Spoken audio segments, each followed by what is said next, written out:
Julia Lohmann, and I am professor of contemporary design at Aalto University.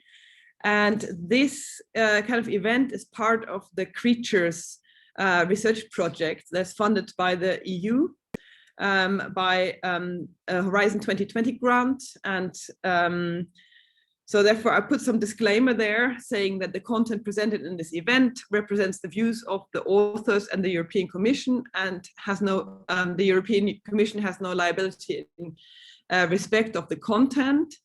And just to make you aware that we will record this presentation, and we might use parts of it for our research and reflection. And so if you don't want to appear in that recording, please keep your camera off and then your microphone off. And we will have some presentations, and you are welcome to also post questions, for example, in the chat, that I will then raise later in the discussion. So if you have if you hear the presentation, for example, of the other artists, or you have something where you're starting to think about, you're welcome to just put it in the chat, and then later we will go through the chat when we have our conversation about kind of the different artistic creative practices. This is also part of the Baltic Sea Lab, which is an experimental production that I'm doing as part of the Creatures research project. And the idea with the Baltic Sea Lab is that I believe there is amazing potential in creative practices, in really engaging different stakeholders, making people care, making people see things differently that they haven't been aware of before, connecting across disciplines. But quite often that creative input, I think, is limited very much by kind of one person doing an amazing thing at one time, at one moment. And then because it's so clearly authored by an artist or by a designer, that it stops there, and in a way never becomes this like this output that transcends that one moment of that one instance, so to speak. So that was my starting point, having worked with algae and sea connections and ocean literacy for many years. I've come across some of you guys who I've invited to kind of contribute to this project, and was absolutely amazed by what your practices, your artistic practices did to my thinking, and my, you know, what kind of reflective moments were created through that. And they were particularly moving. I immediately had this moment of, oh, this should happen in every place, to everybody, you know, this is almost like a door opening to another dimension. And I wanted to see whether it is possible to adopt somebody else's practice, to adopt and adapt to the situation, because I know that you also adapt your practices to every situation where you come across. So this is us trying to overcome this limitation of creative practice and really kind of see that as a method that can be, that is malleable enough to become somebody else's practice. And yes, we want to experiment with that and do some iterative adoptions of your practices. And we've come together here with a group of people from Aalto University and Helsinki University, who all have an interest in algae or the ocean or our relationship to the sea. And we all want to kind of craft 3 interventions in the next coming weeks that are based on our collective creative practices. One is in Hanaholmen, Swedish-Finnish cultural center here by the shoreline. The other one is as part of our Seaweed shrine at Aalto University, where we exhibit some of our works, and we want to create an activity around that. And the third one is in the Glass House, Helsinki, where my Hidaka Omu, that you can see in my fake background here, currently resides. And we want to, in a way, connect it back even closer to the sea. It's made of seaweed, but then we want to actually enliven it with some real engagement. And we are, in a way, yeah, crafting that this time here. So without much further ado, I'm going to hand over to each of you, one after the next, to introduce your practices, introduce yourself and the practice that you have come up with. And then I'm hoping that we will have a discussion afterwards about what enables creative practices, what are the ingredients for these creative practices that we are doing that try to advance the SDGs and that try to kind of push forward the transformation that we so direly need, and how can they, what do they actually do? Why is it important to do these kind of interventions? So the first person I'm going to hand over is Adriene, just for the kind of timing. I think I gave everyone 15 to 20 minutes, and I will tell you if like the 15 minutes are up, I will kind of raise, like say 15 minutes, just so that you know, and then you can kind of wrap up and finish everything. Great. So over to you, Adriene. I'll stop sharing, if I can. Oh, here. I can't see my cursor anymore. No. Ah.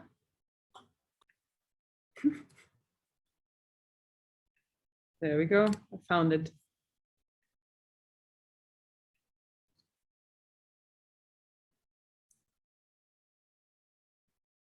I think you're muted, Adriene.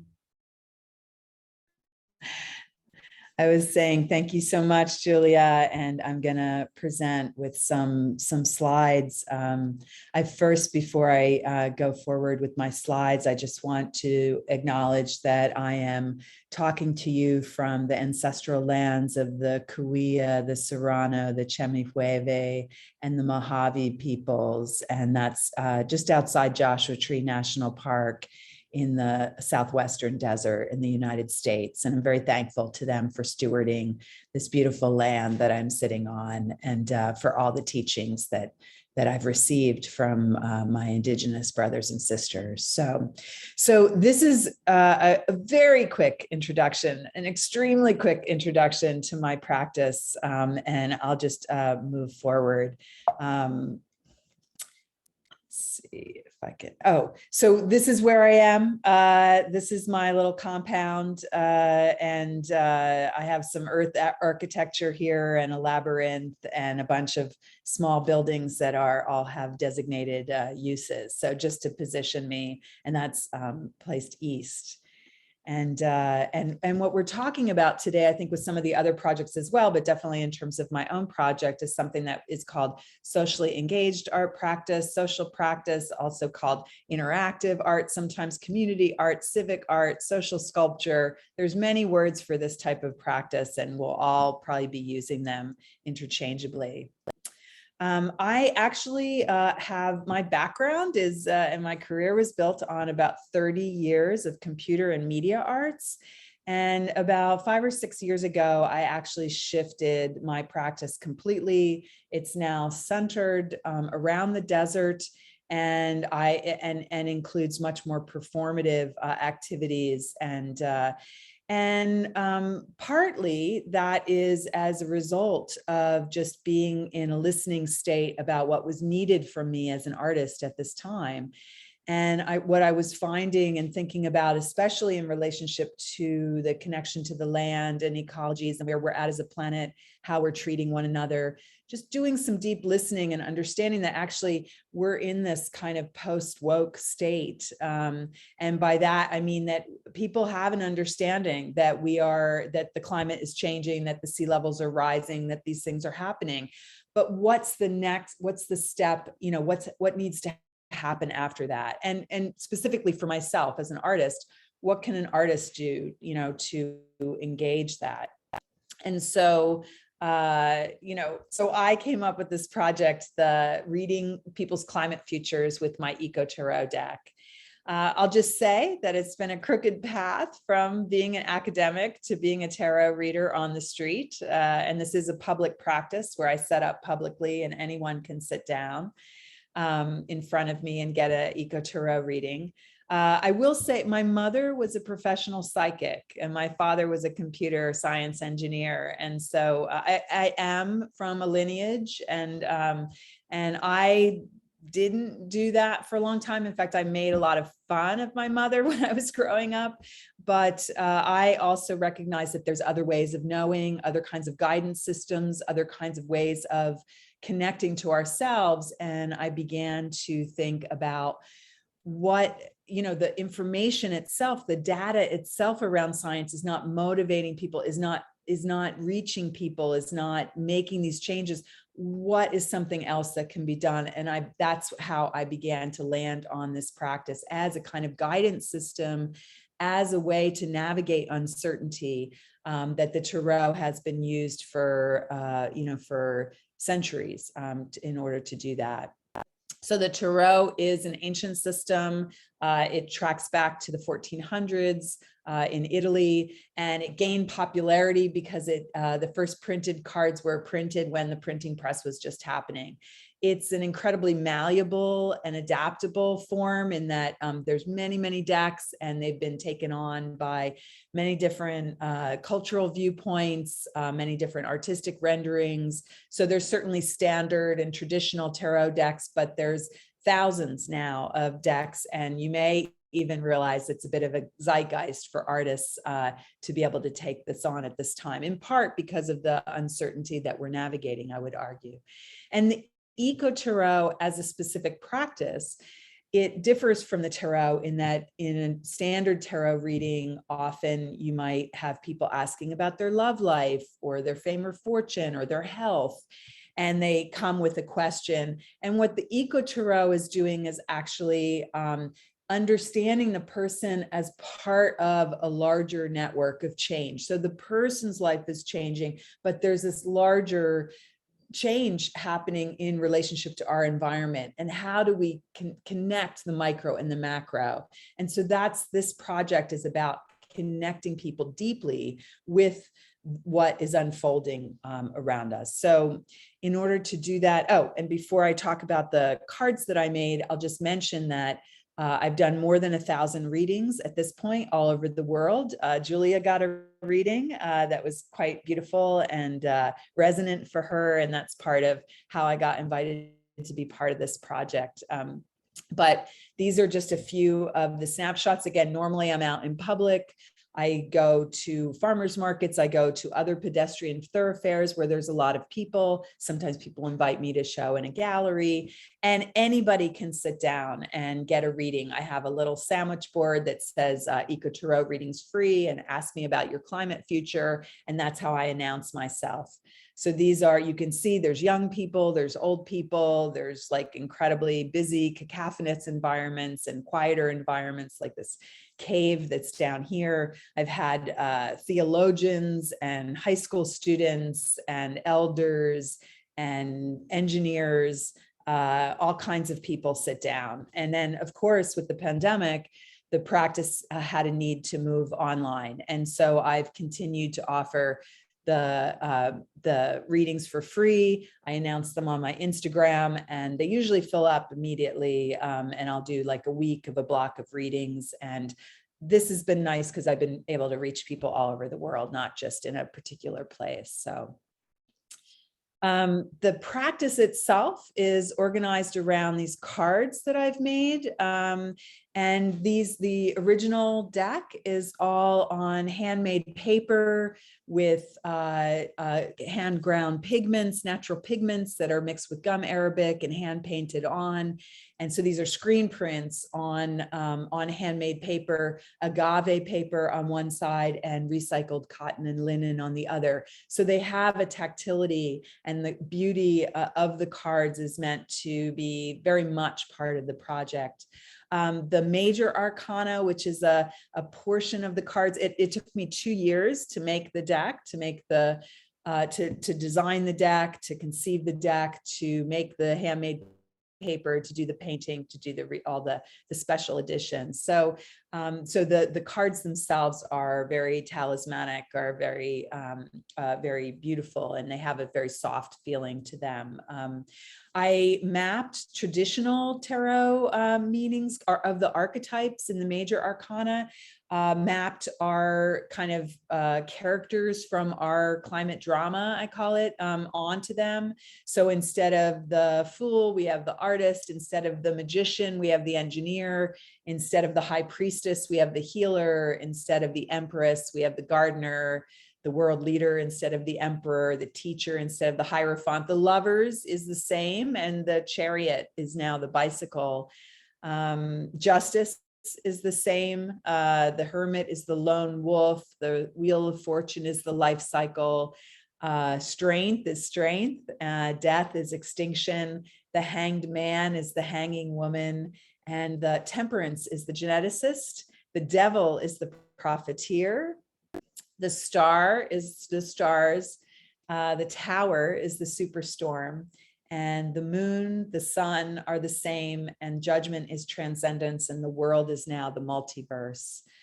The minor arcana are the portion of the tarot cards that are, aces through tens. And in the tarot, when you read them in the standard way, they are the cups, the swords, the pentacles, and the wands.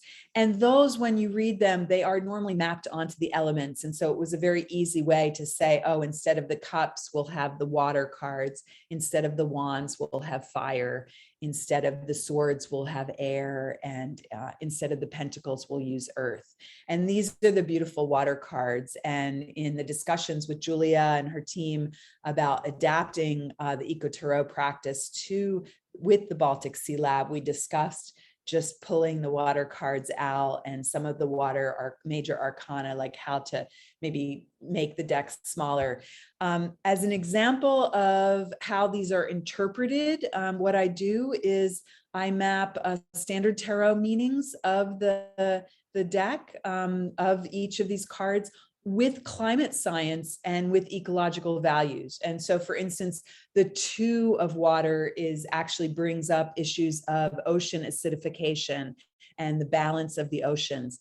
The 3 of water, it represents the albedo effect, which is a tipping point effect with the loss of sea ice that gets discussed within climate change. The 4 of water is about loss of groundwater and depletion of groundwater, and the 5 of water is about the loss of sea ice and coral. So I won't go through all of this in the interest of time, but each of these is mapped onto both values and then also that layer of climate science, of climate data.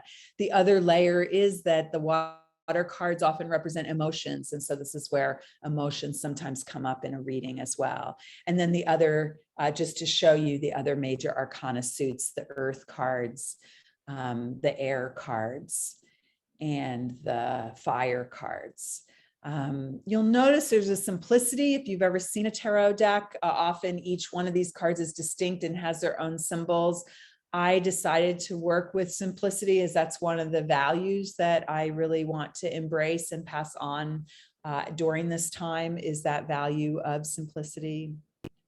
And then the other type of cards that exist within the deck are the court cards. And these are cards that are associated with types of people. And in the standard tarot, they're the pages, knights, queens, and kings. But in the ECOtarot, these are las poetas, las guerreras, las guías, and las jefas. And these, in the ECOtarot deck, they offer an opportunity to speak about ecological heroines. So people that have been doing this important work for some time as a model for people that are getting readings. And so La Poeta del Agua, in addition to discussing the type of person that is, it's an artist, it's a communicator related to the waters in the ocean, that is represented by and mapped onto Rachel Carson, who of course wrote Silent Spring, but was originally a marine biologist and wrote several books about the sea that were very popular and then led to the popularity of Silent Spring, which in the United States led to the formation of the EPA, the Environmental Protection Agency, which has been a very important steward of our natural resources and health, ecological health, environmental health here in the United States. La Guerrera del Agua is LaDonna Brave Bull Allard, who's an Indigenous woman who held the space for the land for the the Dakota Access Peace Camp, the no DAPL protests that were happening. La Guia del Agua is Eleanor Ostrom. I don't have time to go into who she is, but when I give a reading, I talk about her. And then La Jefa del Agua is Winona LaDuke, who's actually involved in the Stop Line 3 protests, very important protests that's going on right now, and has actually gone into violence against the indigenous Anishinaabe people that are stewarding, are trying to protect the river, protect their sacred river up in northern Minnesota from drilling, Enbridge drilling. So I won't go into the other ones, but you can see there's these four court positions with each of the cards. So the last part in this initial very quick discussion of the practice is that I've developed spreads, which are orders of the cards in order to lay out the cards. So I've developed these, and the cards, they show what position the cards are in, means that the cards have different meanings. And so just as an example, this is a 5-card spread. And that was the original spread that I did. I started a 2-card spread so that because lines were forming and I needed to offer readings somewhat more quickly. And I also have an 8-card spread that is for people involved in environmental work already so that we can go a bit deeper. And just as an example, in this 5-card spread, that top card, it represents, it's in the position of the north. It represents what you know about climate disruption. The position of the south is the lowest card. That represents what you're feeling about that. The position of the west, which is in the left, is a position around the body and the physical, the practical. So that's how climate change is affecting you right now. The position in to the right is the east position, and that's a new perspective on something related to climate change. And then that central card is your possible climate future. And so that could be a role for you, for the person I'm reading for. It could be what's going to unfold in the larger world as it relates to climate change. Sometimes when people are shuffling the cards in the initial reading, they have a question or something that comes up and that answers it. So that's a spread, and this is on a mesa, and this is hand woven linen that it's on as well. So everything about the staging, the mesa is thought of in relationship to beauty. So why ECOtarot? So Julia asked us to talk about what we saw as relevant aspects of creative practice to engage publics. And I mentioned already this idea of the post-woke state. So noticing that it wasn't just about bringing awareness any longer. People are aware, but what happens next? And one thing I was noticing with myself and engagement with other people was that there's very complicated emotions. People have very, very strong emotions about all of this. And in some cases, those emotions like grief, like ecological grief, like being overwhelmed, like existential, like sadness, some of those complicated emotions, guilt, they can stop people from actually acting. And what I wanted to do in this practice, in part, or what I feel like practices can do, is shift some of that normal pattern of groove of thinking and get into another space where creativity can be sparked, where other kinds of possibilities can be sparked. I feel like it's a time for feeling and healing, for making that connection with the earth. So part of the readings, what happens is that there's a connection to the earth and to their natural environment and to their own bodies that get underlined. I feel like there's a need for collective action. And how do we do that? Is that 15 minutes, Julia? Okay, great. And then, thank you. I'll finish up very quickly. And then connecting with people's hearts and spirits, customizing something. So not just having a generic thing, but really meeting people exactly where they are. feels very important to me. Listening, having that opportunity. Sometimes I just sit down and people start to weep and I'm just concentrating and listening. And that feels like an important space of something that I can be doing as an artist and as a person.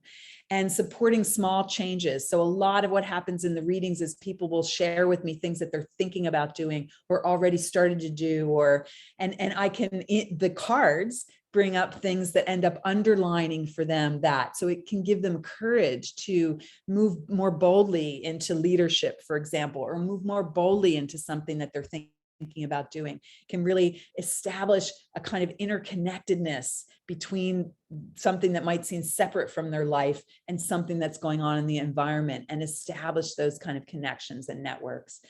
There's indigenous knowledge embedded in the cards, and also knowledge of these histories of people moving powerfully in support of the environment historically. And so learning there's pedagogical environments there, and then focusing on not the sadness and the horror and the things that send us down into a spiral, myself included, but nurturing ecological values, interdependence, simplicity, resourcefulness, life and death cycles, frugality, the public commons, underlining those things, organizing around growth, navigating uncertainty, all of these things. And obviously just using creativity and having that creativity be sparked in the storytelling aspect of how you connect the cards. What's most important is not what I say about the cards, but what people see in the cards and how that sparks them to make associations. I mentioned about the handmade craft and the natural pigments. What I'm trying to do is create a special space for something different to happen and to listen and support their agency. So that is really the end of my presentation. I'm so honored to be invited, and I'm looking forward to hearing everyone else's presentation and speaking with you all more during the Q&A period. Thank you. Thank you so much, Adriene, for this wonderful presentation. And I have to say, when I had the reading with you, it really created this very special moment. And I found especially memorable how you had the reading and you kind of gave a space for sharing some grief, sharing some worry, but then you kind of pulled it together again by giving agency through having this role assigned to people. So the second card where you actually understand your role, and that means you're kind of taken out of this passivity and put into this, yeah, but we are powerful, we can do this change, you know, we can really kind of have a role and then fill it out as well. I've been thinking back at being the guide of water many times over the last years, which was quite amazing. I mean, I guess I also pulled the card that really fitted me so amazingly well. So it made it even more moving. Great. So the next people to speak will be Shamsher and Fung, who equally I met through working with these water issues, and whose practice also really inspired me. So in a way, it's quite interesting because both of your practices I kind of experienced as an audience, and I love that moment it created. So I will hand over to you, Pete and Sam. I don't know how you structure between the two of you, but please introduce yourself. And again, I will kind of, when you see me putting my camera back on, then this is like 15 minutes. I don't know whether you saw this, but yeah. Okay, thank you so much, Julia. Yeah, my name is Sam, and you can see Pete in the gallery above you, hopefully.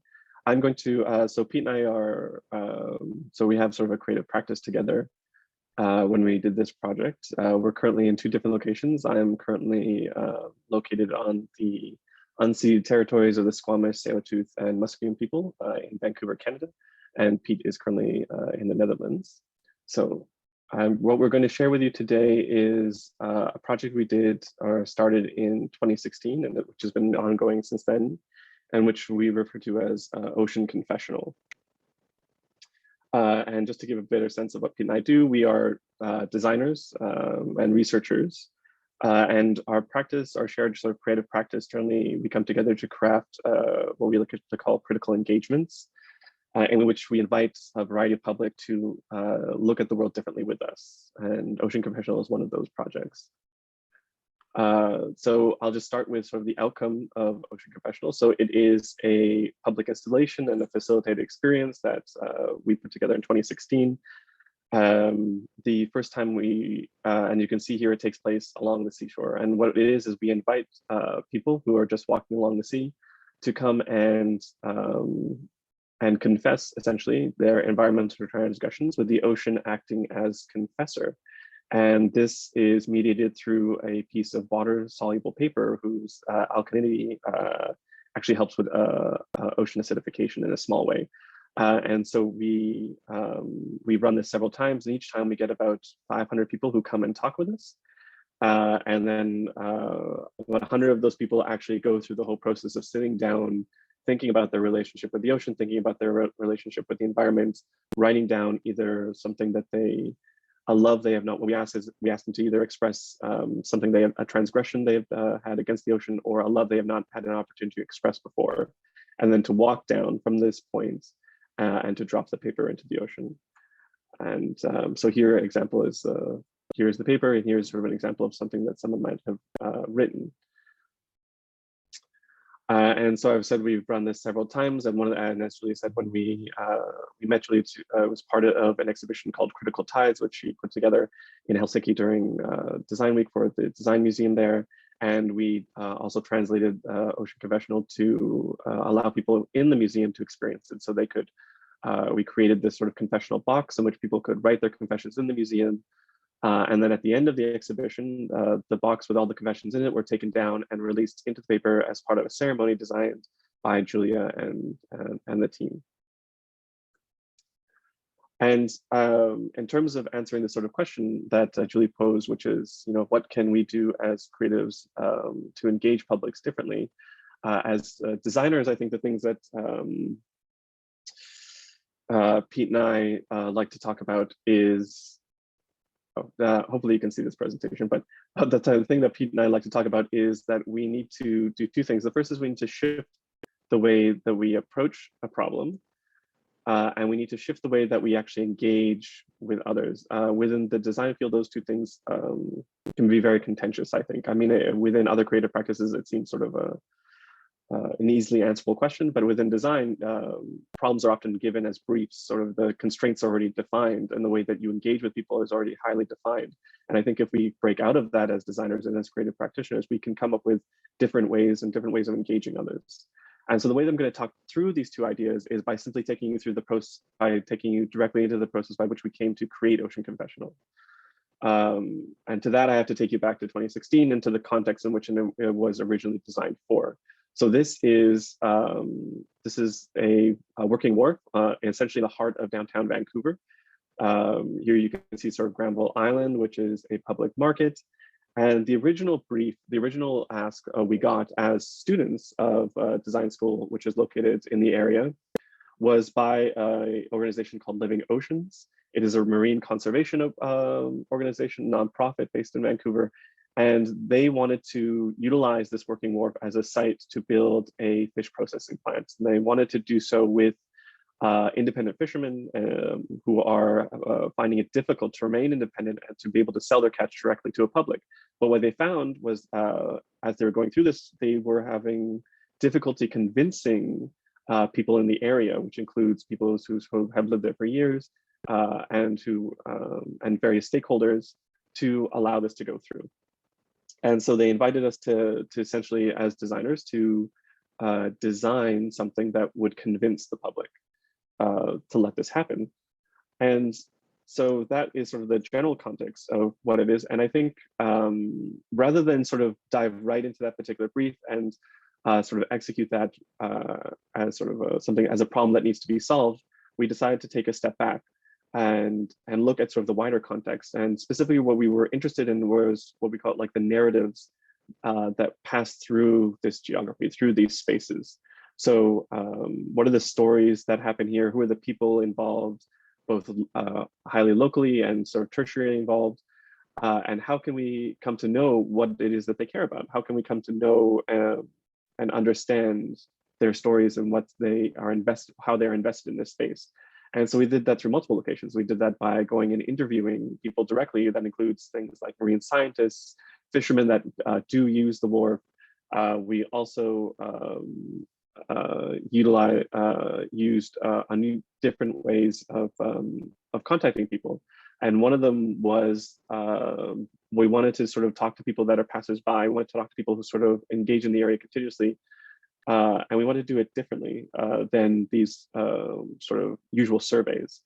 And so what we did really simply was to set up these boards at various locations along the wharf and along the what's called the seawall that passes through it, and to invite people to tell their fish stories. So again, inviting people really simply to share with us stories. And we found that a really simple prompt enabled people to share quite a bit. And a lot of this early work about sharing narratives and engaging with the public in this way is informed by my own experiences at the time, where I was doing political canvassing for an organization, a federal organization who was trying to get into government. And I had gone through several trainings, and I wanted to, and I was just basically a crazy person on the street who was asking people to sign this petition. And I wanted, and I felt the way that people, were hesitant to engage with me, even though I knew most of them by their own admission later would agree with the things I was offering. And so it was, and I wanted to sort of break through that hesitancy of engaging with strangers on the street. And so finding creative ways to do that became really important as part of this research. So for 2 months, we spent time in the area collecting these stories and doing it in really different ways. And so bringing in this design and creative practice to engage people to break through that, as I said, that hesitancy. And so, for example, at the same time, we were of course doing research into sustainable fishing, issues around fisheries around the Vancouver and Pacific coast, and using that to inform the way that we were engaging with others. And so, for example, one of the issues, of course, is overfishing. And so we created this narrative where there are no more fish left off the coast, and we needed to push further and further inland through these underground streams, which are used as fish spawning, and which you can actually access through these sewer grates. And we started fishing out of them as a way to engage people differently, and a way for them to sort of share their stories with us. And one of the reasons we did this was because if you were to simply ask someone, do you care about the ocean? Do you care about fish stocks or fishing? They would say yes, right?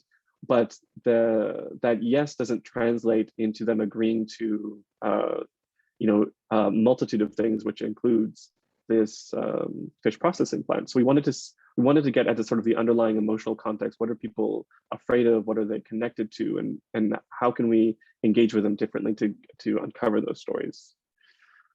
So overall, we collected hundreds of stories from different people, as I said, from everyone. And one of the things that you can do with these stories is you can essentially map them, and you can map them emotionally, is what we did here. And we can see sort of an early version of that, where we broke down each story on an X and Y axis.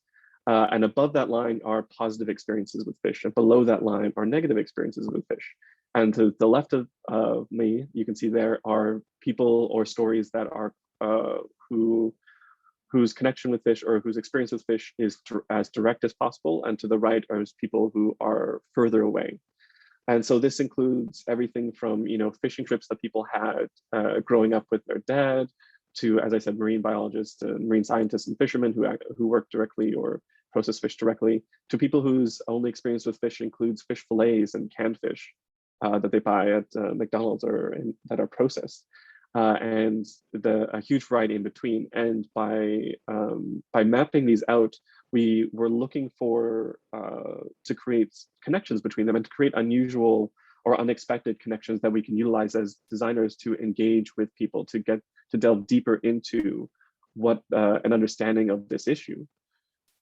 And so this is sort of the end result of that mapping. This was months later, which includes overlays of all of our research.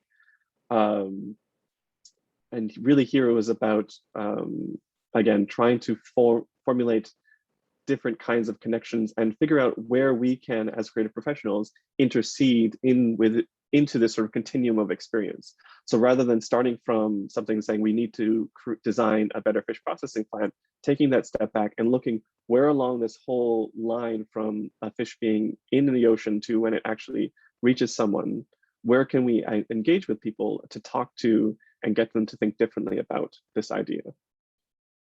So that's what I mean in some ways about shifting the way that we approach a problem, is not being so focused on a very narrow understanding of how a problem engages with a wider context and a wider public.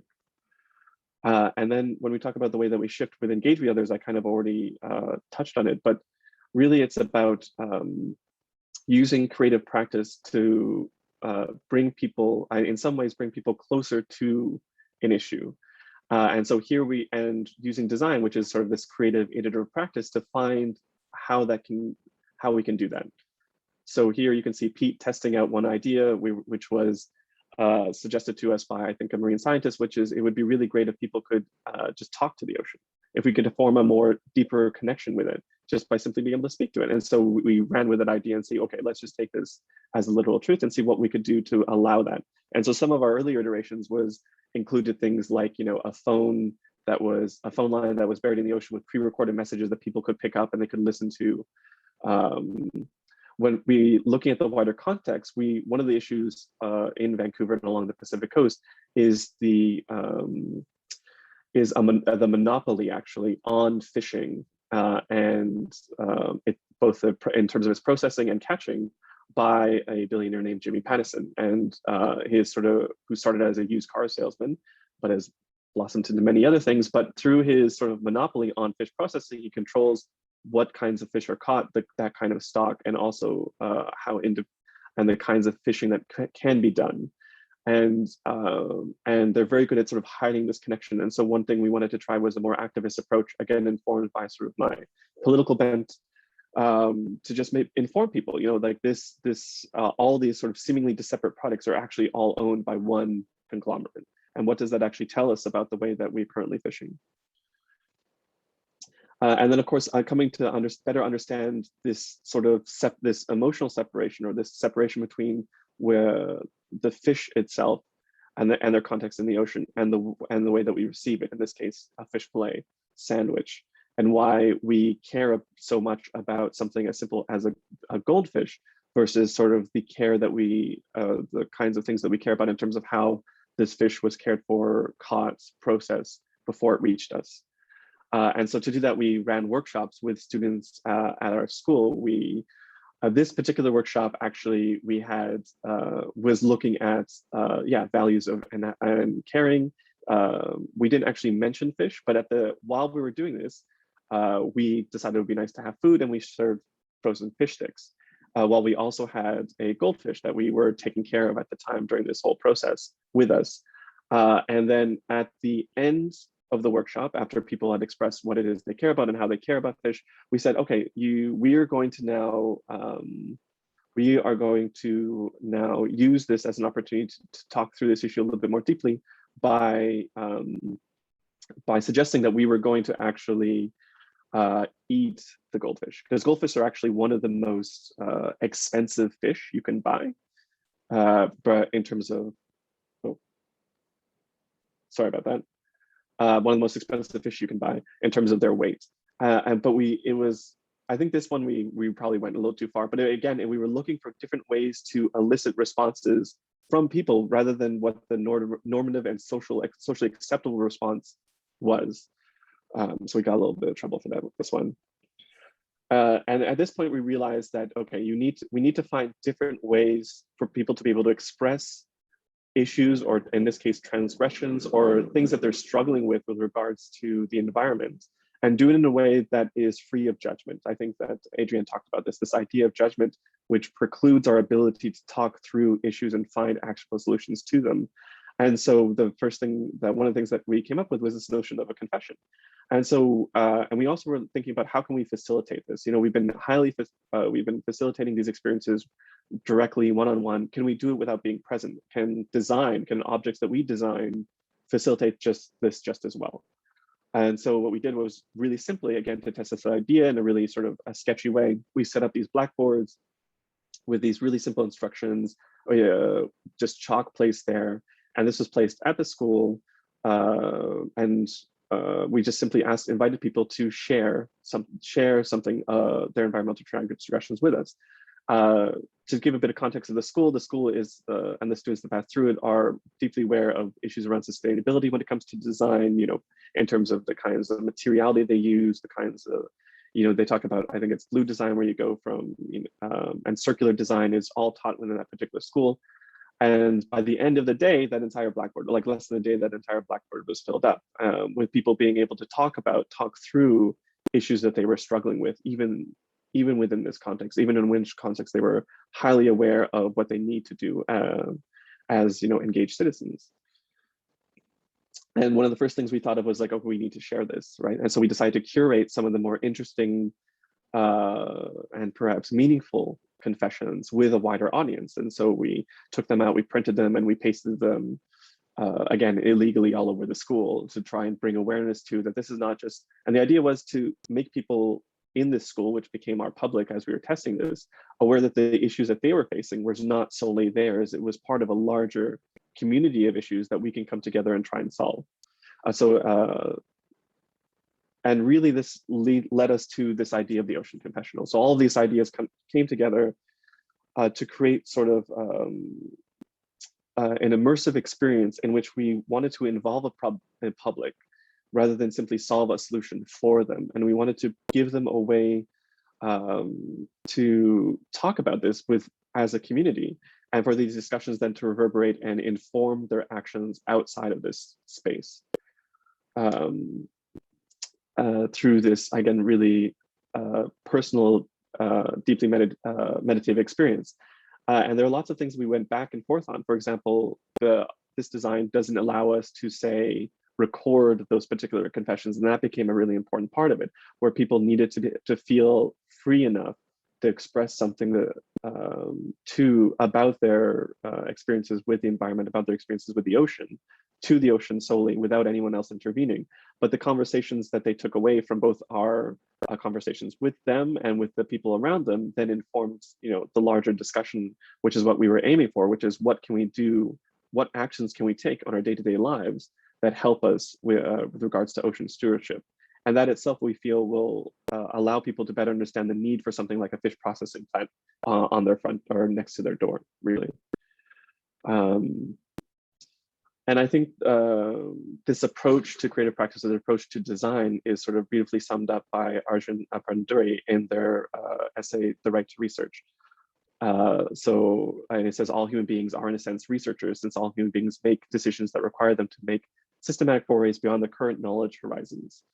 And we feel, like Pete and I feel, that design is a wonderful tool that allows us to perform this research. As you can see, although we designed this experience for a public, we became more knowledgeable about the ocean through this research. We became to care about issues around fishing and fisheries that we didn't know before through design. And by inviting people to make use of these similar tools, I think they can create in their own version of something like an ocean confessional. They can create their own version in which they allow others and for their community to engage with these issues. And so for us, it became less about caring for the ocean, but more about caring with the ocean as a part of our community. Thank you.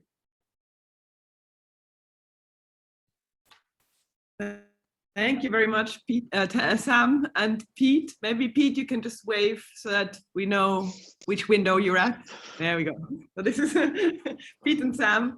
We didn't want to come back and forth, so we just sort of scripted the whole thing and sort of let Sam run a little bit. Yes, I think it was a very, very concise and a well-presented presentation, and I actually really find it very enriching to see the iterations you went through and the depth of the project through kind of, the stages you went through. And I can see already with Adriene's work, some kind of lines coming out, some similarities. For example, the importance of narratives and the importance of giving the voice to the other and giving, in a way, connecting to their narrative to make it relevant. And then I think you said something about like creative practice as a way to break through the hesitancy of engaging with something. And I think this is also something that both of your practices are doing, this kind of, that as a possible way of coming towards action, coming towards daring to do something about this. So we will have two more presentations. One is by Gary, who sits next to me, and I will kind of therefore go into screen sharing, and the third one will be by Iryna. So let me share this for you. Play.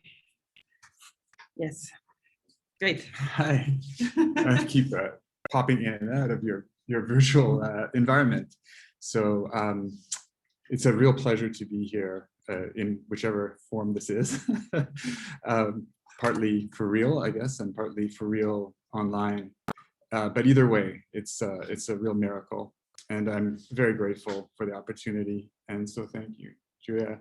And thank you for the people here that I got to spend an afternoon under the sunny and cloudy skies on the rocks by the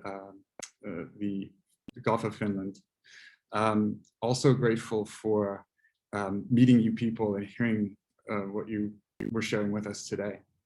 And I feel like in some ways I could just say that you've summed up so well the things I hope and aspire to.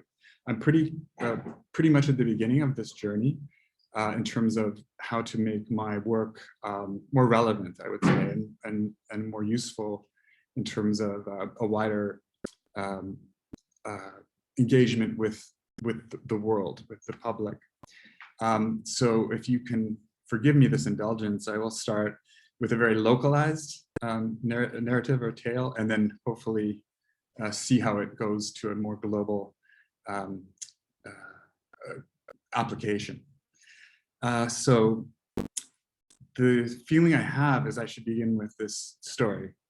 So my mother, her name was Beverly Joan Wark, and she was a Selkie.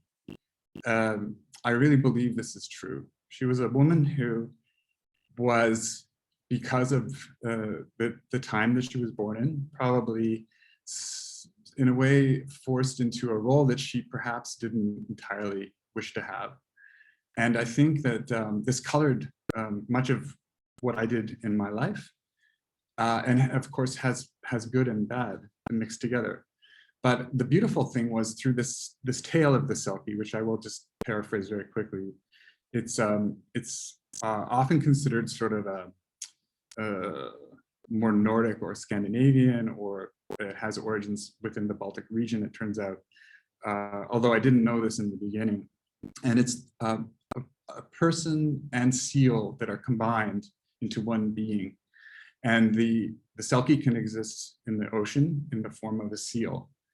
But magically, this tale goes, under the full moon, the Selkie emerges onto the shore and is inspired to dance around a bonfire under the full moon, which I can kind of agree with. I can get behind this. But in order to do this, they have to shed their skin. And of course, this sort of idea of shedding your skin, the vulnerability, the leaving behind something, one state of being, transforming and becoming another being. And then the freedom of movement to dance on land is part of the reward, I guess, for this process the person goes through. But the vulnerability is that while the skin is removed from the being, it can be collected by a person. And if a person takes this skin, they are then in control of the ability for this creature to return to the state of the ocean. And the tale goes on to say that, you know, the typical dynamic is usually heteronormative. The Selkie's not exclusively, but very often a woman and a cis female, and the person who takes the skin, cis male. So what happens is, though, they have actually quite an amicable relationship, and the relationship with the Selkie brings quite a bit of prosperity. So they are living happily, and I see a low battery warning. And they have children, they have offspring. So one of the variants of this tale is that the mother in this scenario is always a little bit away, is always a little bit not quite present. And this tale is looked at in terms of psychoanalytic processes as a way of describing the state of not being fully engaged in the role that you are or have chosen or been given in life. And I think this is very normal. So that's the context from which I started this work. The way that I think it connects to the broader process that I went through, I'll now backtrack a little bit too. My mother was diagnosed with Alzheimer's shortly before my father passed away from cancer. And I became the primary caregiver of my mother. So I was living with her and going through this very lengthy goodbye, and was at first very upset by the whole circumstance, and then within a short while actually started to realize the beauty of this role that I'd been thrust into, I guess, of having to return a kind of care and try to be also addressing some of the ideas of how to be present through this act of caring, and how we ended up caring for each other. And one of the ways, I studied fashion design, that is my background, but left the field in its most direct way because of issues that I had even 30 years ago with the system. But I still have those skills. And one of the things that started to happen was that my mother needed garments that were specifically designed for the sort of the physical aspects of what was happening to her brain as it was degenerating. And at first I thought, oh, I'll just design something for her. And what was very interesting was I presented it to her, and she her critiques were very extreme and very powerful and very right on. So what I realized was, oh my God, we're designing this together. And it opened up this whole idea of just what that felt like. It was one of the most exciting experiences I've ever had as a designer. And seeing my mother make choices, like she picked a marzipan pink polar fleece fabric that, 10 years before that time, she wouldn't have picked any of those colors or materials. So it was sort of also seeing this other person or this other part of her emerging. And this led then to me writing a research proposal that was funded to do research on the idea of creating garments for an aging population that address their dignity and help them sort of age in place, and how clothing could have a role in sort of how we feel. Even there are studies that show that our health, our overall health, is affected by dressing in a way that we feel reflects who and what we are. What became really surprising about that process, and very humbling, and also started me to shift away from the more local, like myself and my mother, was that the community that we started to get involved with were 5 very exemplary seniors at different age ranges, from 65 onward to 91, I think was our oldest participant. It became highly collaborative, and they were very open about their critique, and it blossomed into this experience that I never could have imagined having, which I think also then fed this desire for me to get inside how our life lived brings so much more richness to anything that we try to do in this interactive way. So, but again, I think there was some baggage, or not some baggage, probably lots of baggage that I needed to start to discard and to address, that I had around fashion, because I did feel uncomfortable about just using materials and so on, and processes that I had started to question many years ago. So that led to some other research grants that were to look at the idea of alternative materials. And that was very interesting. It was collaborative. It was also with fine artists as well as other design people. But I felt again that there was something I was just missing. And I was lucky enough to have a sabbatical coming up, and I decided to go into this question of how could I actively start to decolonize my own practice and move away maybe from the navel gazing that I felt like I was continuing to do. So I went on this journey around the Northern Hemisphere, backtracking from the direction that my settler ancestors had come from Europe. They came from the east to the west. So my partner and I went from we went from Scandinavia and the Baltic region back to the west coast of Canada. This reverse journey became sort of a way of trying to think of, in a way, an undoing. Also, just looking at being placed in a very, it was a very privileged journey, and in many, many ways, but it was also very eye-opening to be plunked down in many, many cultures, knowing that we wouldn't be able to spend a lot of time there. But I was seeking something and saw a lot of different cultures, a lot of different environments, a lot of different art too. It was an art journey in many ways. When I got back to Halifax, Nova Scotia, 6 months later approximately, I had that beautiful time where maybe if you've ever been away from your day-to-day, I had a beautiful ability for a few days to just have this very, very different relationship to home and to this space where I had taken care of both of my parents and I was returning to in a way, having in many ways taken care. I was going to say paying a debt, but that's not what I mean. I felt like I was returning something, I guess, to these people.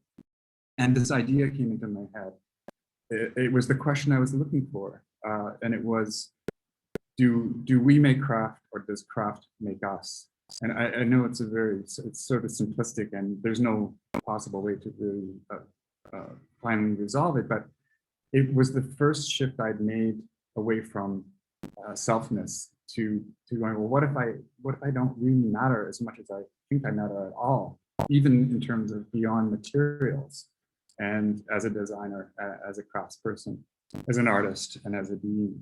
And that led to then being able to start to propose projects that were, I guess now I realize, tying together the story of the Selkie. So it really is weaving together and threading together this way that I had of explaining part of my mother's identity and part of my relationship with her, and layered into all of these things of how the skin, the first skin, the second skin, third skins, all of those ways that we embody or inhabit the planet. And this ties then to the idea of what is the skin that we wear, and what's the impact of that skin as a textile on the planet. So the idea then of plastic waste, of the invisibility of those materials in the ocean and how they collect. And not only that, I think, but also the dye stuff and the other processes, and how these materials can be both highly destructive elements that humans have manipulated and released, but also are potentially quite beautiful. And there's something scary about this, of course, but I wanted to see if there was a way to create an empathy, a way to experience the life in the ocean, to tune in maybe and sort of listen to what the ocean was holding and saying back to us. And so this idea, oh, I've forgotten to advance my slides. Sorry. So the idea here is that we can flip our perspective by the way that we see things. And in the ocean, we find that we can be suspended and looking up the sky, but with this different kind of relationship to it. So this zone between earth and sky is very important, and it's a liminal space. It's a space of transition. It's a space of magic. It's, I think also probably there's a genesis in terms of my belief of where I came from, at least, is this zone, the littoral zone, liminal zone. And I started exploring this with a fellow doctoral student. And the idea of what happens in this liminal space. So we have the past, the current, the future, and how things keep looping back to this one point. So I feel like the zone between earth and sky is very, very vital for me to experience and to float in and to be part of, but also to acknowledge that I can't really perceive the future. And I can only remember the past as something that I've decided, it's something that I've created. And this is, again, I've been reading that it's a fact. We actually don't remember very well. So then I more recently have been looking at ways to think about not just like a dawning, almost a gratuitous costume and entering the water, but also to think more about what do we share in common in terms of skeleton, what is very different between ourselves and this aquatic mammal.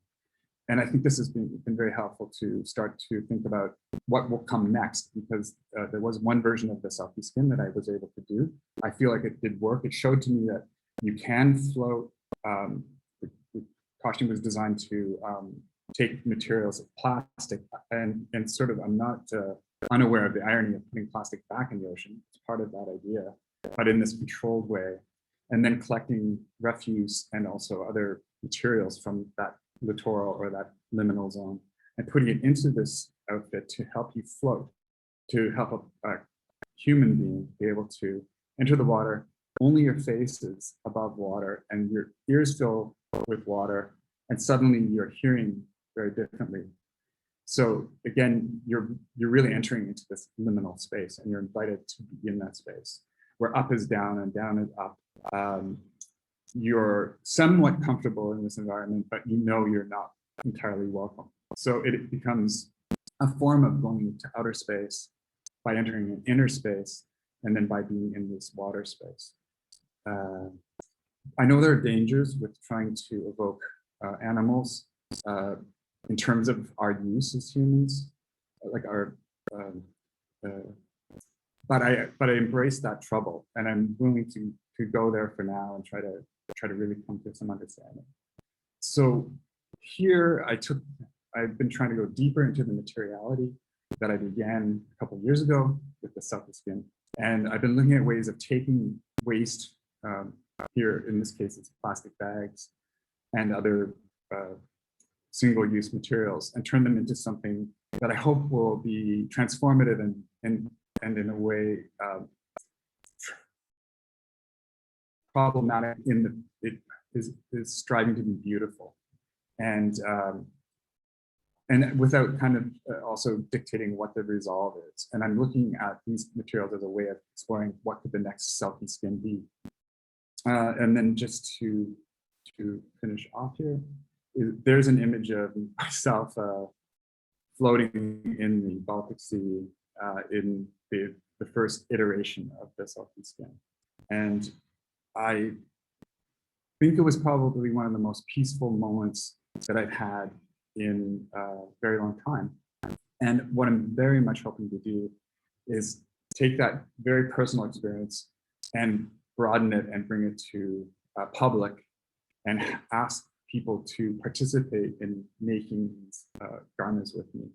And the process that I want to use to do this is a very simple one, finger knitting or related other skills, to say, with these tools, we have the power to actually activate the change. So I have my knowledge, to borrow from Julia's chart, I have my knowledge I have my care, I now need to find that missing component, which is the action.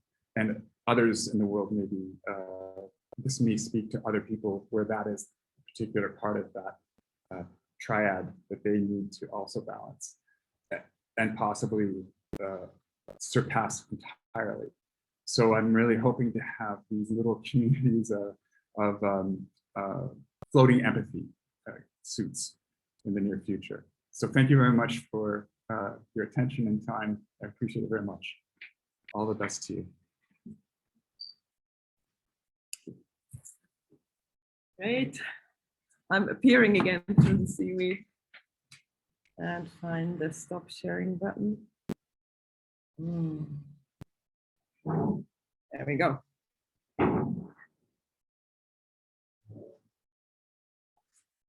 Thank you very much, Gary. I now can't really ask you questions because you're there in the same room, but this is fine. We can do it afterwards. But I found it really interesting how, in a way, you have the narratives and this very, very strong, very personal story about what made you care and what made you really react to that story as well. So I guess that's very nice. And I kind of felt myself pondering, in a way, it started with a Selkie story, more about a story about your mother. And I don't think she wanted to escape back to the ocean. So in a way, the ocean came in as a metaphor for an otherness. And then it became more, you know, in a way you kind of attuned yourself to this otherness, or you became closer to it to understand what was going on. And it's quite nice how you got closer to this metaphor. And for me, seeing that last picture, it was really powerful, because when you talk about this, you know, this plastic, and you imagine it in a certain way, but seeing how colorful and beautiful and sad it is at the same moment, you know, it has so many connotations of kind of, you know, these plastic in the ocean pictures that we see now. But at the same time, it has all these other connotations of caring and of, you know, dealing with staying with the trouble in a way, in the most profound way. So it's so very, very interesting. So the last person, last but not least, is Iryna, who is part of the Creatures Research Project, and she will also have 15 minutes plus 5, and I will kind of go back online when like you will see my face, and then it's 15 minutes done. Iryna. Super. Thank you so much, Julia. Yeah, thank you so much for inviting me to speak, first of all. And I feel like I am so saturated with all of these fantastic, nourishing stories that I will just try to get very quickly through what I have to say and get to discussing this. And as a way of introduction, my name is Iryna Zamuruieva. I am also quite struck by the different coastlines that we seem to be connected by, so to locate myself, I suppose I originally come from Ukraine, from a town that is right in the middle, in the center of Ukraine, which is a very steppe sort of space. It does have a small river that eventually flows into the Black Sea. But I now am based by the North Sea coast in Scotland, in Edinburgh, by the Firth of Forth water body that is right here. And I also, as many of you here, wear lots of different hats. I am an artist, and in that capacity, I work a lot also with the notion of socially, ecologically engaged art. Most recently, pigs and curating and walking, and generally the notion of responsibility in cultivating that sense, collective sense of being able to respond to the whole massive crisis that we are in. I'm also a cultural geographer, a researcher, but today I'm speaking in a slightly different capacity, so I'm not going to be talking about my artistic practice.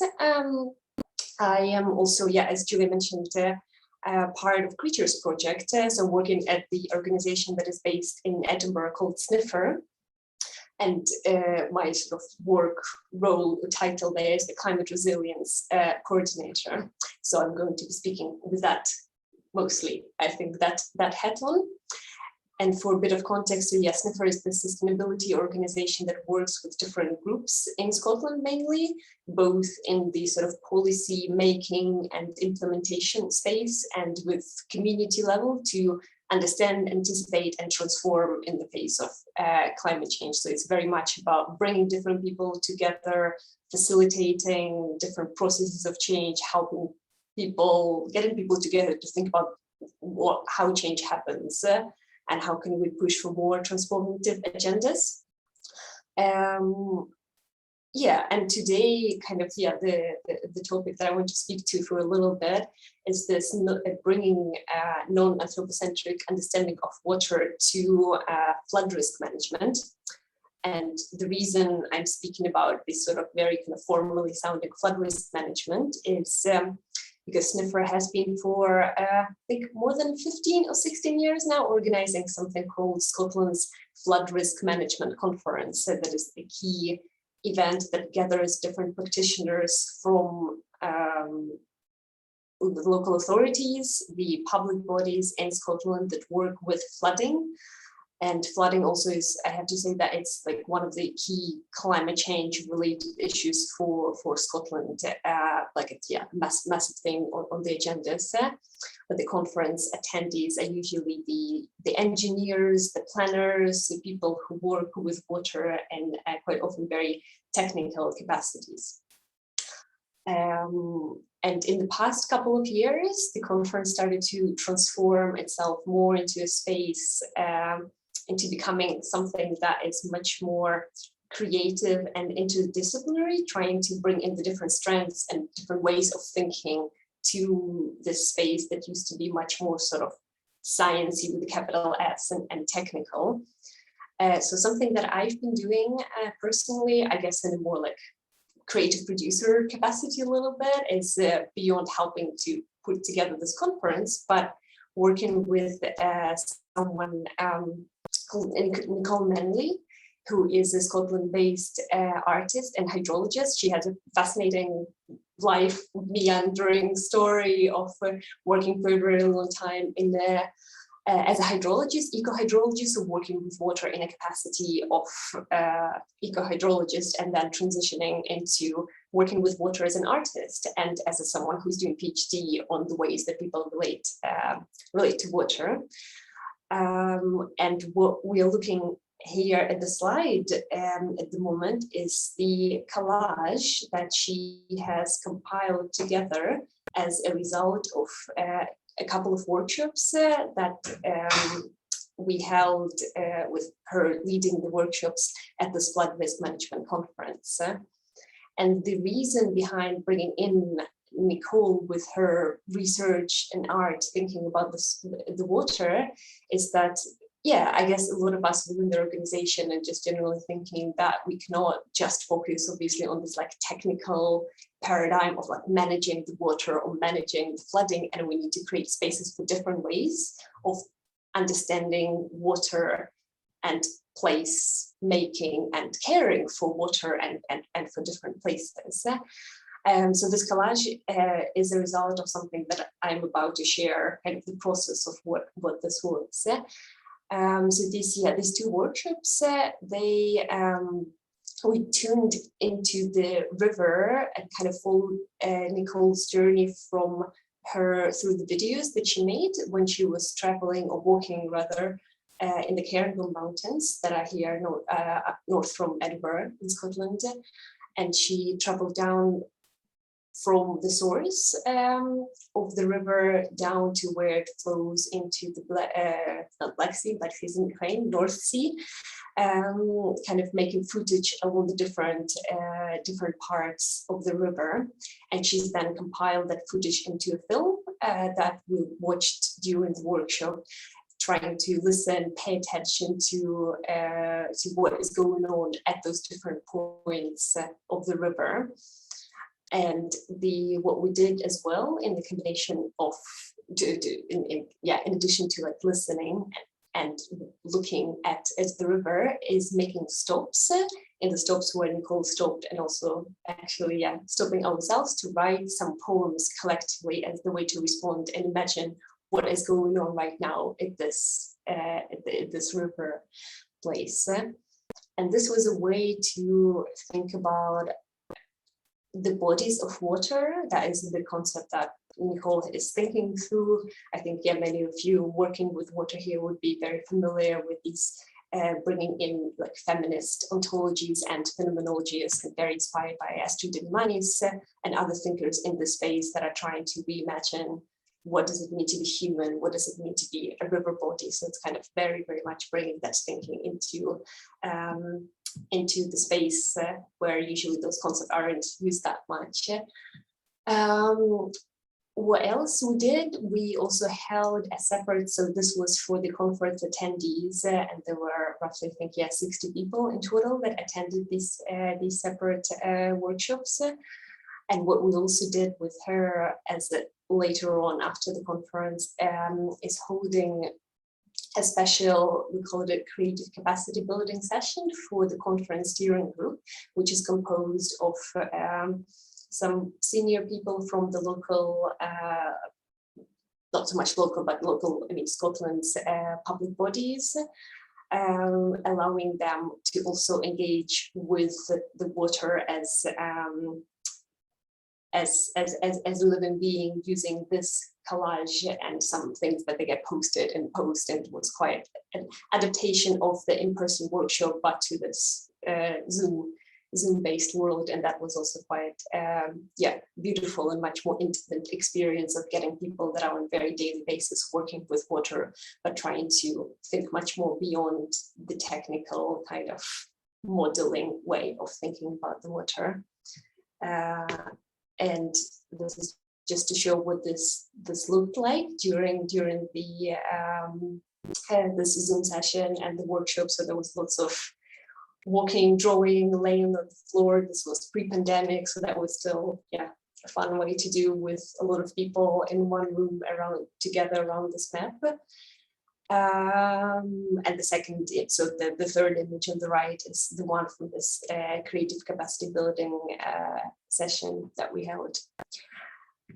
So in the spaces that I am part of through this being part of creatures and also working as Sniffer in that climate resilience coordinator role, the question that comes up quite often is sort of this like, so what kind of, or what does it do, and how you understand the effects of this that are so difficult to make sense after you believe, or even while people are there, sort of what is it really doing. So I just wanted to share a couple of observations, reflections on what this kind of practice and this way of thinking with the water, with this particular water body did.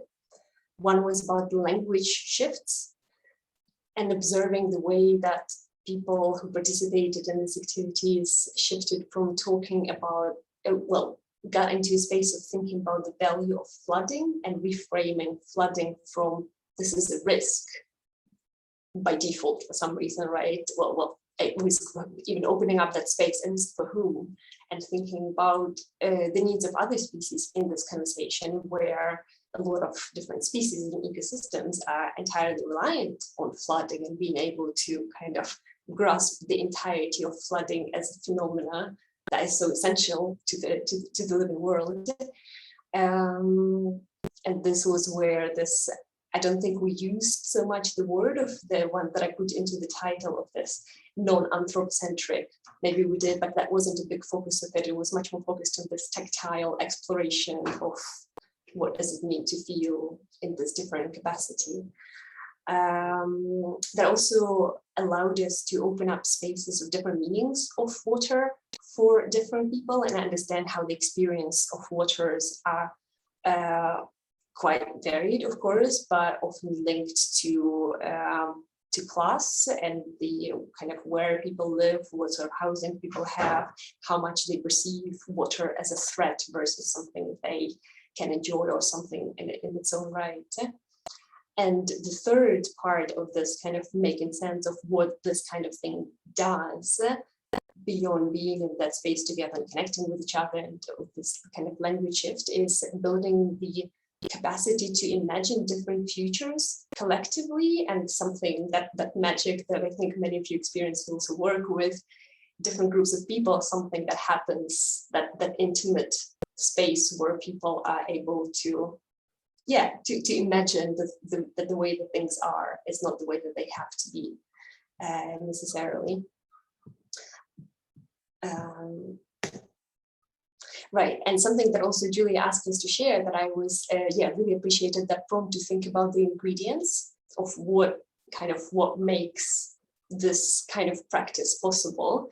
And I came up with 4 that I wanted to share. It's not like an extensive, complete list, but I think, it was quite interesting to reflect on what makes this, how does this come about and what makes it possible. So first one, this is very much a relational kind of work, and the context is a huge part of making this happen. So the constellations of an organizations like Sniffer, where work is we aren't like a creative practice focused organization in itself, but where we are an organization where people see and recognize the value of creative practices and bring that they bring to our lives, work, and pushing for change, and also understand our role and our role as these, sometimes they might be called as like the gatekeepers or the door openers, but these kind of boundary organizations where we are able to kind of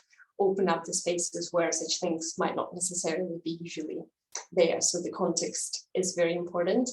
And another part of the context that it was very interesting to see how opening up this space has allowed people to connect it to the topics that seemed familiar to them in the kind of the more like flooding, technical, managerial world of nature-based solutions. It's quite a big topic here in the UK in general, in Scotland in particular, and it's obviously critiqued for all the solid reasons of, solutions for whom, what is nature, what is the sort of, the whole idea of nature-based solutions is, of course, not an easy one, but that was a way to weird as a verb, I suppose I'm using it there, weird the familiar sense of nature-based solution and get into a much more deeper space. And the second ingredient, so to speak, is, I guess, the relationships, where being part of this very interesting and I would say nourishing environment in Scotland, where we have organizations like Creative Carbon Scotland that facilitate these sort of collaborations. And the way that I invited Nicole to be part of this as well was meeting some curators at the conference that Creative Carbon Scotland is organizing, and just basically trying to figure out, okay, what artists in Scotland are working with water, who is already thinking about these topics, how can we, how can we link them into this conversation? And this is very much, I guess, also both the context and relationships and the work that Creative Carbon Scotland is doing, inspired by someone called the Artist Placement Group, also known as the APG, for whom the context is half the work, and they're known for creating kind of this and developing the idea of an embedded artist, of working, kind of getting artists to work in those spaces, like certain policy settings or certain organizations that aren't creative or artistic organizations per se. And another important ingredient to this is in the relationship is that for Nicole also it felt like this fed into the PhD that she is I think almost finishing now, and that felt like a very sort of this long-lasting and very mutually beneficial partnership where everyone involved has been able to deepen and their perspectives, and that felt like quite reciprocal, which is very important for me.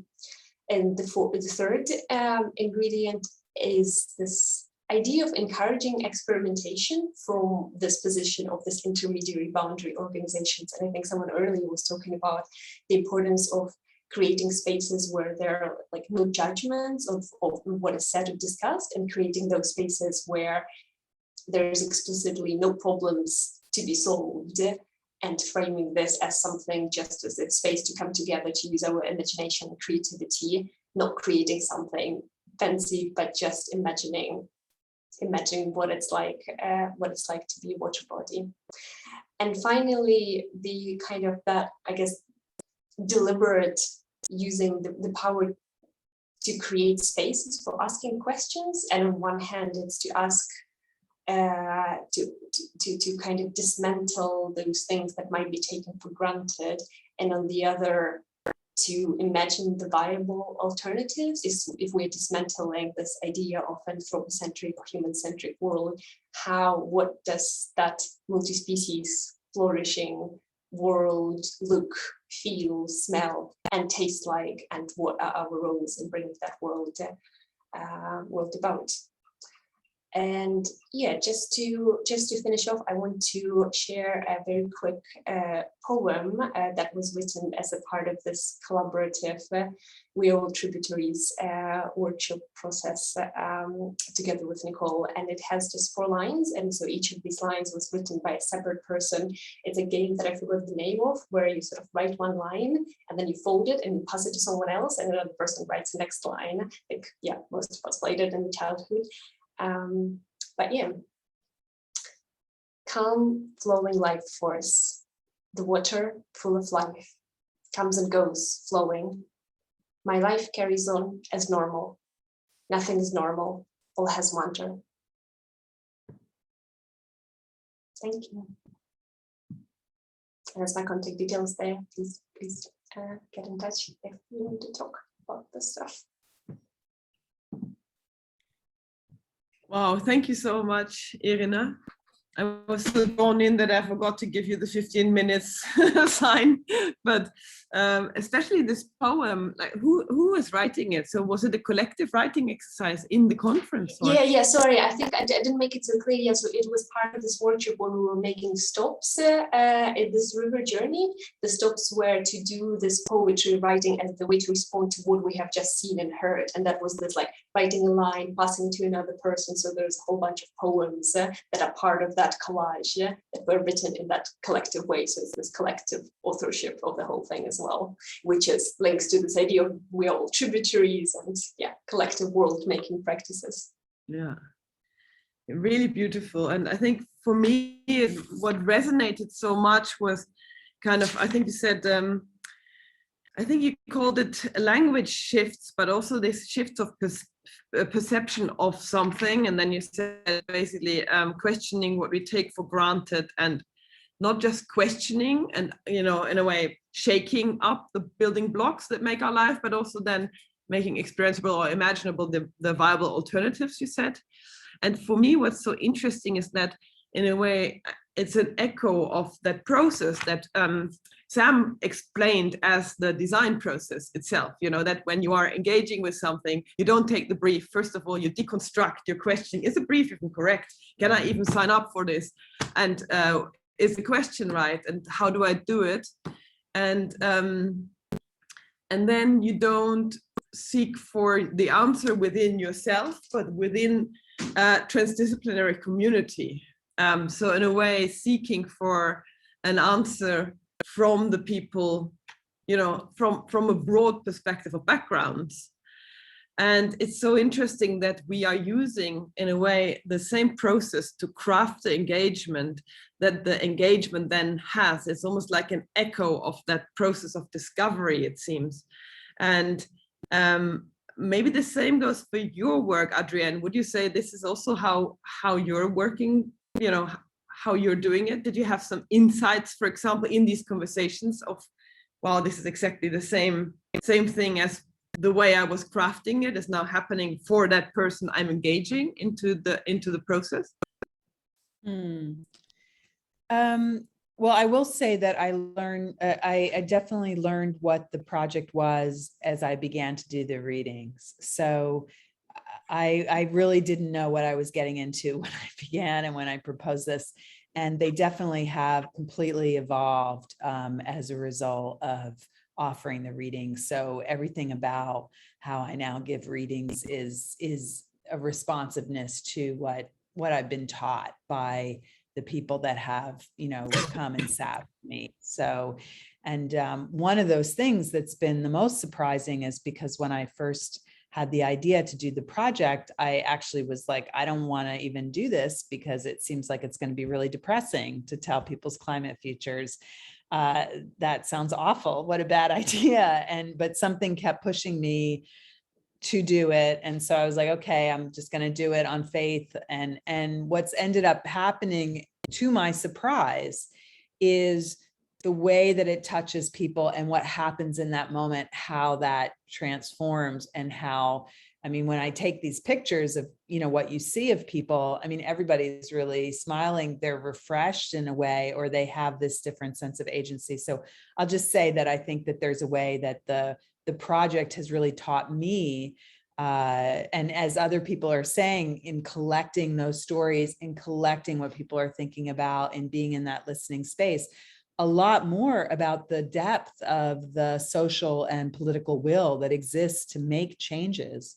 It's actually really powerful what's out there. And so I'm trying to understand, and maybe there's a piece of this discussion that makes sense now or in another time, about that issue of how to capture what we are learning and analyze it so that because I feel like what we're seeing is expressions that people aren't really capturing in other ways, and can be useful to inform political will and social will, because of the granularity and the texture of the responses that people are having.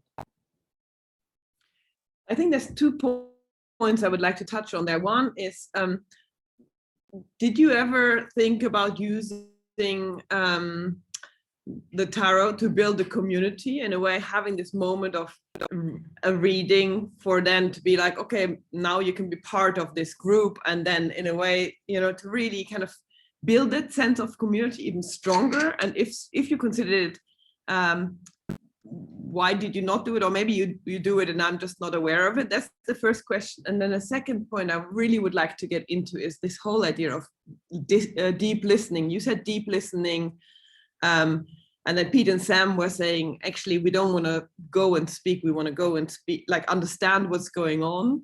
And also Iryna was saying to kind of offer this other way of this other starting point for conversations that might not happen otherwise. So maybe we go to point 1 quickly, and then we talk a little bit more about this importance of listening somehow.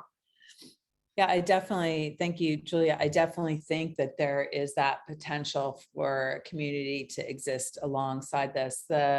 I have a certain level of capacity, to develop things. And so that's definitely in my mind of something to develop. What I have begun is a group of apprentices. So in terms of scaling the project, having other apprentices who are doing readings and developing, and their own, layering their own interpretations of the cards, into the meaning, and having that evolve.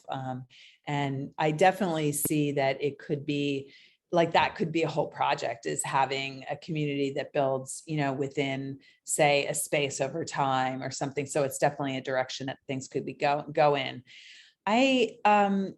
One of the really powerful things about the project, and all of the projects that I hear, is about that space of shifting that space into a listening space. And obviously that's something that we need as a culture to do more of, both, to get quiet within ourselves and to listen to what we're being asked to do and what we need to be doing, but also to really deeply be able to listen to one another, fully listen. So it's not just what people are saying, but it's, body language, it's, affect, it's all those other things. And that is something that takes a long time to learn, really how to do and how to do well and hold that space for that. And I do feel like that's a skill that artists know how to do and have developed and honed, that we sometimes take for granted, that we think, oh, everybody can do this. And that it's actually something that's very special that we know how to do, that we don't think a lot about. That's part of what we do when we're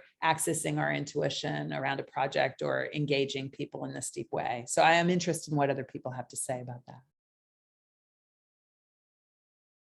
Yeah, me too. Anyone else who would like to expand on that? I can jump in a little bit. I think I agree with a lot of things about sort of listening, and I think sometimes me and Sam like to describe our work as not critical engagement, but more so also crafting disagreement. So the spaces that we actually do are actually just spaces that what public space is supposed to do, which is, you know, different voices actually are allowed to come together and do things together. I think maybe this has to do with like maybe a bit more like a professional legacy or something, that we tend to have a little bit more of a neutral stand when we sort of run these things, so that therefore it's never about sort of what we believe in that we're trying to tell the participant that we're working with, but more so about just giving the space so that they can think critically about the issue on hand. And if they come out the other end and still think that what they believe in before was still what they believe in, I think we will be completely okay with that as well. And I think ultimately that's what informed citizens means. It's about sort of the thinking behind it, the criticality behind it, rather than sort of taking sides. Rather than, I think this is like something that we maybe learn from in the process of researching about Ocean Confessional, is a lot of the environmental messaging that we get from various campaigns can be quite polarizing. They're often either sort of overly optimistic or bitterly cynical. There's sort of almost nothing in between that you can actually have time to actually talk about it, have space to actually talk about it. So I think oftentimes that's what we as designers or as artists would like to strive for, is to, the fundamental shift for us is not to see design as the agency, but to see design as the medium to give agency. That's the fundamental thing. Yeah. I don't know whether Sam has anything to add. Thank you, Pete. We've got a question there from Lisa. And I think it's on the deep listening question, and maybe it's for all of us, but maybe Adriene, I'm not sure. Can you describe what you're seeing as the outcome of the superposition of layers and parameters? How do we get to the metasphere of that combination, multiplexity? What did you see in your experience and related to deep listening? Is that for Lisa? I wondered if it might also be for Iryna, since she spoke about layering as well. Oh, okay, For all. For all. If someone else wants to jump in first, I don't want to monopolize the time.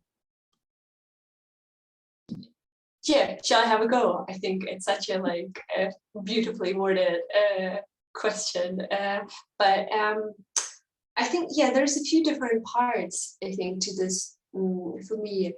The first one on the ways that this, I guess, yeah, this layering and engaging with the senses, the deep listening, decenters this logocentric way of engaging with the world. And I think that is so important, that we create and give legitimacy to these much more embodied, logocentric is also embodied, but engage all these different senses to know the world, and then try to collectively understand what does that, what does the picture of the world look like when we create it through all the different senses. And there is something about the shifting of the legitimacy of who is being listened to, and the allowing for questions like, what can we learn from this water body, as human water bodies of sorts? What is there? Yeah, what is there to be learned from? And what is in that experience, I think, just going back to the question as well, the idea that I think I've picked up, I can't remember quite where, but this concept of a joint attention that is created through these sort of participatory intimacy sort of situations, where it's quite different, I think, to sort of having one person just listen. Of course, we would all have individual experiences, but how fundamentally different it is to be there as a collective of beings listening to something and seeing what emerges through that, directing joint of attention to somewhere else, and what shifts into the focus and out of the focus. So that's my rambling in response to that beautiful question. Yeah, I think this moment of what emerges is really kind of also quite central. You said it very nicely there, because quite often, especially when you have a sensory engagement, what emerges is really not what you're expecting when you're just waiting to talk. What emerges might be some emotion that then is kind of coming from a very different point of starting point when phrased as a question or as something than what you normally would do when you're just intellectually engaging with something. So I think all of your practices have this very strong sensorial aspect. You know, it's like either directly with the ocean or with the cards. Adrienne, you were speaking a lot about this, and then as well with you know, with the river project of kind of actually making a mark yourself on the paper and getting around that physical either body of water or representation of a body of water. Maybe this is something to also expand on, like what does this like how does this physical engagement matter and what does it trigger?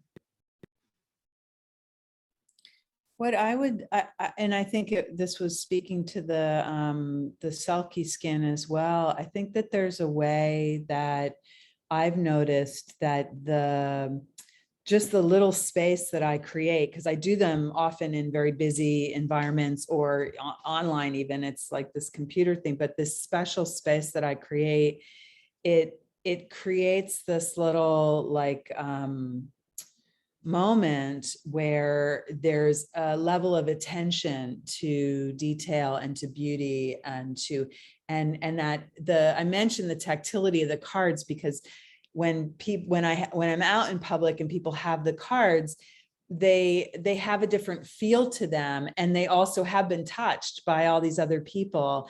And there's this way that it takes you into this like other space of care. And that just brings this other, it heightens that experience, and people are surprised at how moved they are. And what I would say about the cards, it's also really interesting. And again, you experience this, Julia, is that they, you know, they're working with archetypes. So, you know, they can mean many different things, but it is really interesting, the kind of associations that come out. And I mentioned this in passing, but that issue of getting outside of your usual groove of thinking. And at this point, people have their shtick that they say about climate change or this or that, you know, their thing that they say in conversations, this is my position or whatever, but the cards disrupt that, like the spread and the cards, that it disrupts that, it gets us out of that usual way. And people are often surprised, just that association of that card next to that card, like what that brings up. And so in terms of a metasphere of that combination and multiplexity, I mean, I've been very, you know, I've made observations, they're anecdotal, and I have done like a pilot of data analysis, and I'm interested in doing more of that. So I have been trying to write grants. It's a little bit of an outlier, you know, and I think people are beginning to understand that art and creative practice and design have these, you know, potentials, but at least in the places that I've been, it's been hard to, because of the esoteric nature of the tarot, I think people are afraid of bringing that in, or don't understand what, understandable knowledges could be pulled from it. But what I see is that there's a system there. And if I'm able to work to capture, you know, what's actually happening in terms of what people share with me, there's actually incredible amount of analysis that could be done, you know, with that work. So I am actually looking for research partners also. If there's anyone here in the audience that might be interested in that, in exploring that, I feel like it's a really dense, rich space to have a lot of answers to questions that wouldn't normally come out from a survey, for instance, as other people had mentioned. Yeah, so true, so true. And it's interesting that in a way the tarot, on one hand, is this very popular door opener that makes people engage with you because they feel it's safe enough because they know kind of what's coming. But on the other hand, it kind of is a door closer because some people are like, oh yeah, that's tarot, come on. It's like, it's quite interesting, and how you're navigating that and how you're actually aware of both of these possible emotions because you both had them already yourself as well. And I mean, I'll just mention that I work with sustainability scientists. I'm like affiliated with the School of Sustainability at ASU at Arizona State where I work. And they have completely embraced the project because they see that, oh, this is not just about more data. in order to actually have, make a change, there's cultural changes that need to happen, and they understand that there needs to be a connection to the heart and engagement with the spirit, engagement with the whole person. So I've been really excited and enthused. They've completely endorsed the project. They've vetted all the climate science within it, and they've, really embraced and supported it. So yeah. I really loved kind of, and I think this is also a very important point, this importance of actually having the hard science in it. I think this is one of the reasons why I love that project so much, is because it's not just that you're opening some kind of, box or some kind of thing, but that you're actually, wherever you take this project, you're actually informing yourself very thoroughly about what are the relevant kind of data points and what are the relevant impacts the climate change will have to this locality, so that you can actually craft that relevance to the people who are there. And I think this is what makes it so good, that it truly digs down very deeply. But maybe I have one more question, and then we will have to wrap up in 10 minutes. So if the audience members have some more questions, please post them now so that we can still get to them. But I really love that expression, Iryna, of you, this weirding the familiar, and using weirding as kind of the verb, because quite often this is what we are able to do, to make the familiar and taken for granted look strange, and therefore we look twice, or to make the strange and alien look like it could be real, so that we consider it as a possibility.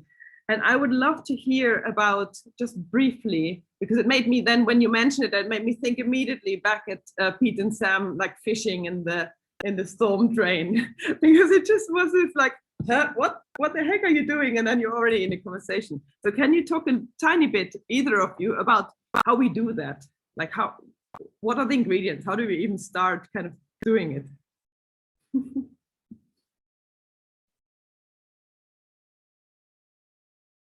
Either Iryna or Pete and Sam.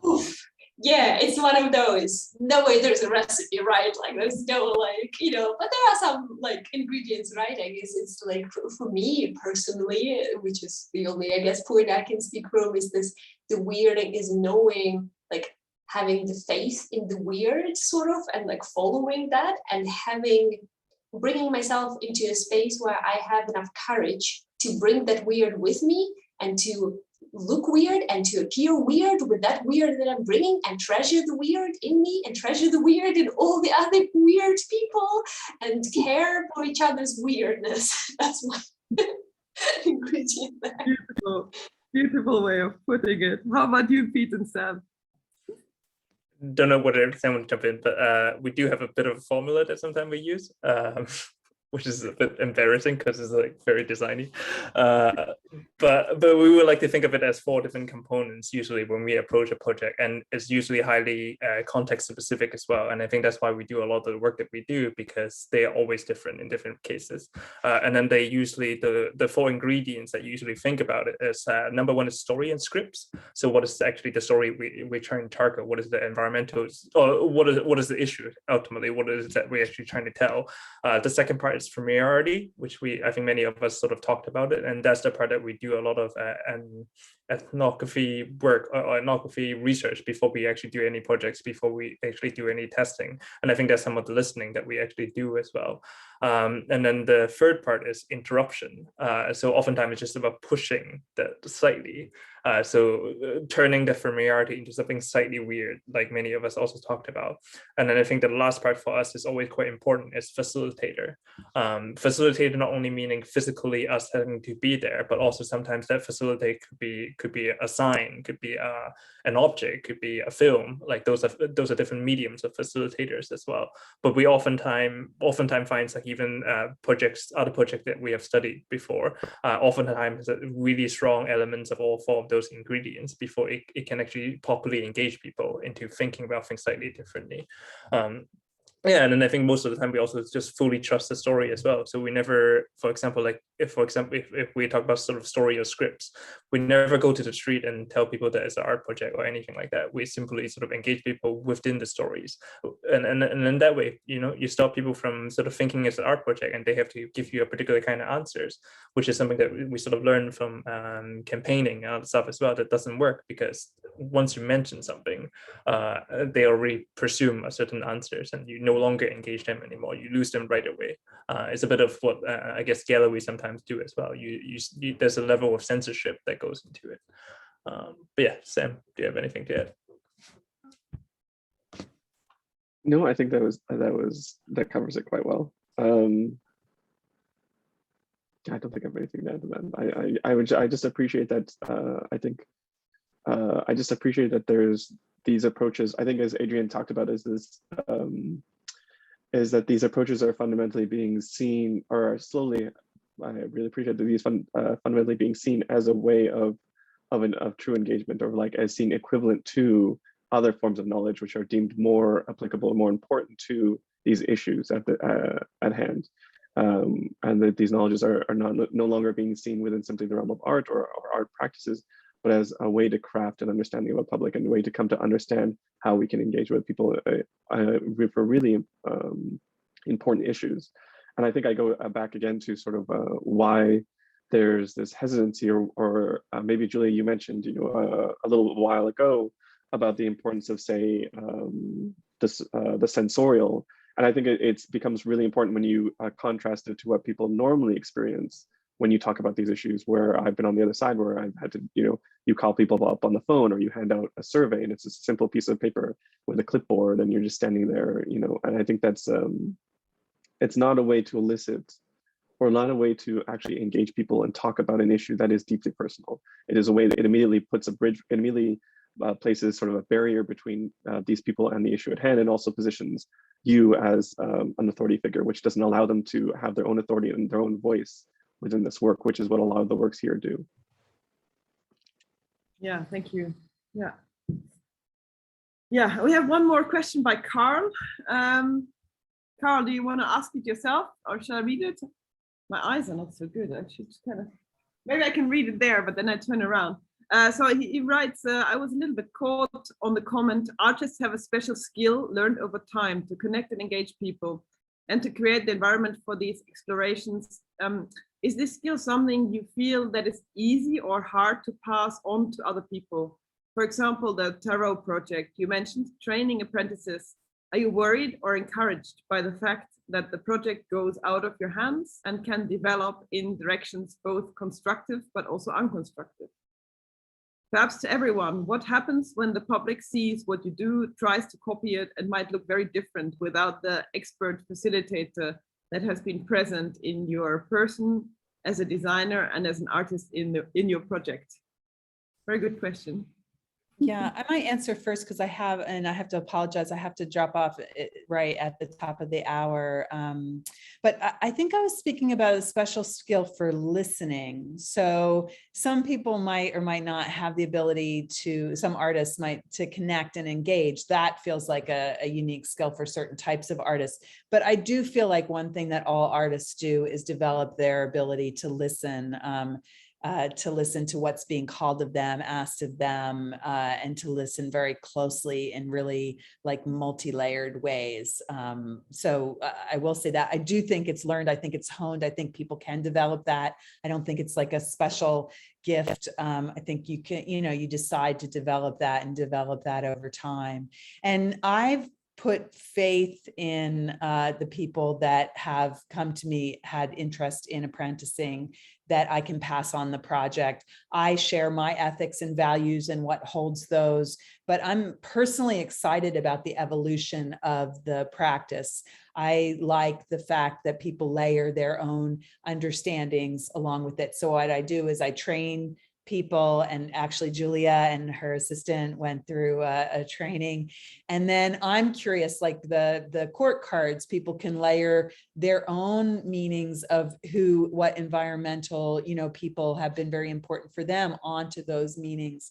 There's different ways that you can layer that. And to me, I'm enthusiastic about it. I feel like this practice came to me as something that I felt like I was being called to do, but that was really meant to be in the world in a different way than just beyond, than just a part of me. And so from the beginning of this practice, I've really thought of it as something that ideally there would be ECOtarot readers on every street corner, assisting people with navigating this uncertainty of this time and helping to connect, their heart and their emotion and their spirits with the land and with what's going on, helping usher them into like what Joanna Macy calls the great turning. I see that part of my role. And I think the apprentices that get attracted to the project also see something. So I've had faith with that.